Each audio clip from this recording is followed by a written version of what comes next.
Noon pa kumalat ang chikang wala na si Paulo Avellino sa LVD Management ng yumaong talent manager na si Leo V. Dominguez.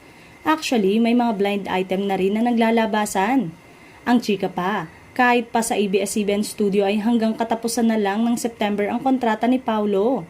Ayon sa isang source na tinanong, nalaman na totoong nagpaalam na si Paulo sa kanyang management team.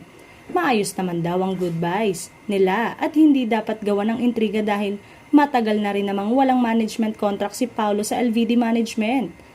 Kung saan lumipat si Paulo yon ang hindi nila alam.